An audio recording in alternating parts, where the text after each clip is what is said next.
بسم اللہ الرحمن الرحیم۔ بسم اللہ الرحمن الرحیم۔ الحمدللہ رب العالمین والصلاة والسلام علی اشرف الانبیاء والمرسلین۔ اما بعد فقد قال اللہ تعالی عز اسمہ فی محکم کتابہ ومتقن خطابہ۔ اعوذ باللہ من الشیطان الرجیم۔ بسم اللہ الرحمن الرحیم۔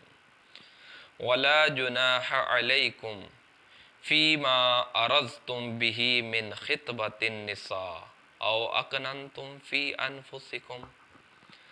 جب مولا علی علیہ السلام کا عقد سیدہ کونین سے ہو گیا، عقد اور زفاف کے درمیان چند ہفتوں کا فاصلہ آ گیا، یہاں تک کہ مولا علی علیہ السلام کے بھائی عقیل نے مولا علی علیہ السلام سے کہا کہ آپ اپنی زوجہ کو اپنے گھر میں کیوں نہیں لاتے؟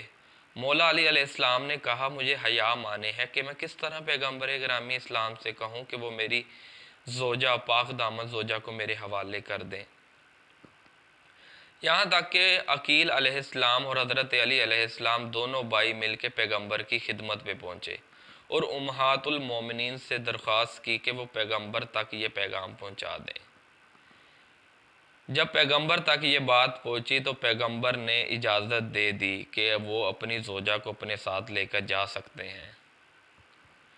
مولا علی علیہ السلام نے اپنی زوجہ کی آمد سے پہلے یعنی سیدہ کونین کی آمد سے پہلے مورخین کہتے ہیں کہ اپنے گھر کو اس طرح سجایا کہ کمرے کے اندر نرم گھاس بچھائی اور ایک لکڑی کو دیوار میں نصب کیا جس پر پانی کی مشک لٹکائی جا سکے، اور ایک سائیڈ پر دوسری طرف دو لکڑیوں کو نصب کیا، درمیان میں رسی کو باندھا جس پر کپڑے رکھے جا سکیں، اور گوسفند کی کھال کو زمین پر بچھایا۔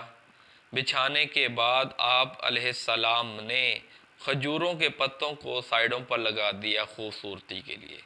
مولا علی علیہ السلام نے بی بی کی آمد سے پہلے اپنے کمرے کو اس طرح خوبصورتی سے سجایا۔ یہ تھے امیر المومنین علی علیہ السلام، شہسوار عرب، جن کا کل اثاثہ یہی تھا۔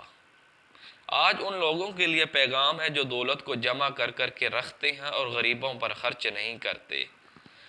اگر وہ دیکھیں کہ اپنے امام کی زندگی کو کس طرح انہوں نے اپنی زندگی کو سادگی میں بسر کیا۔